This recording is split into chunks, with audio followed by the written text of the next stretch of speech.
চলতেছেন। হ্যাঁ ভাই, আপনারা জানেন আর কেউ আছে ক্যামেরা ধরবে? সবাই একসাথে আসেন। হ্যাঁ বলেন ভাই। আচ্ছা, আপনারা জানেন সবাই বিগত কয়েকদিন যাবত শরীয়তপুর থেকে যত বাস ঢাকায় যায় সাধারণ যাত্রীদেরকে নিয়ে, সাধারণ জনগণকে নিয়ে, সেই বাসগুলো ভেঙে দেওয়া হচ্ছে। এখনো পর্যন্ত 20 থেকে 25টি বাস ভেঙে দিয়েছে চাঁদাবাজরা। যুব দলের এক নেতা চাঁদা দাবি করেছিল 5 কোটি টাকা। আমরা কি সেই চাঁদা দিয়ে 24 পরবর্তী বাংলায় চলাচল করব? আমরা বাংলাদেশে চাঁদা দিব না। আমাদের জন্ম চাঁদা দেওয়ার জন্য হয় নাই। চাঁদা দাবি করবে তাদের হাত পা আমরা ভাঙা দিব।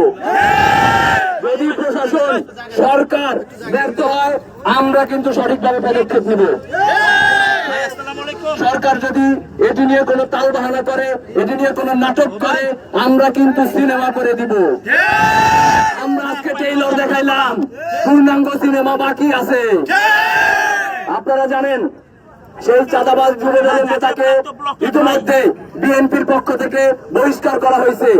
আমরা শুধুমাত্র বহিষ্কারেই সান্ত্বনা চাই না, তাকে অনতি বিলম্বে আইনের আওতায় আনুক। আমরা চাই বাংলাদেশের জমিনে আর কেউ যেন চাঁদা দাবি করার দুঃসাহস না দেখায়। আপনারা জানেন গত কয়েকদিন আগে গোসাইরহাটে কয়েকজন চাঁদাবাজ মিলে কয়েকজন শিক্ষার্থীর উপরে হামলা করেছে। আমরা এটির নিন্দা জানিয়েছি। আমরা প্রশাসনকে বারবার ফোন করে বলেছি এই চাঁদাবাজদের গ্রেফতার করার জন্য, কিন্তু দুঃখের বিষয় হলো এখনো পর্যন্ত কোন চাঁদাবাজকে তারা গ্রেফতার করতে সক্ষম হয়নি। আমরা 24 ঘন্টা সময় দিয়েছিলাম, 24 ঘন্টা ফুরিয়ে গেছে।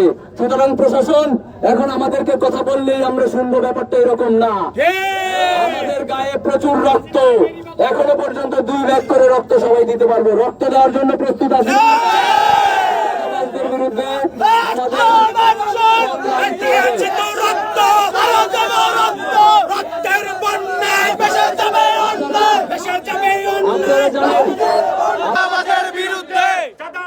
বিরুদ্ধে লড়াই হবে একসাথে, লড়াই হবে একসাথে, চাঁদাবাজের বিরুদ্ধে, চাঁদাবাজের বিরুদ্ধে লড়াই হবে একসাথে।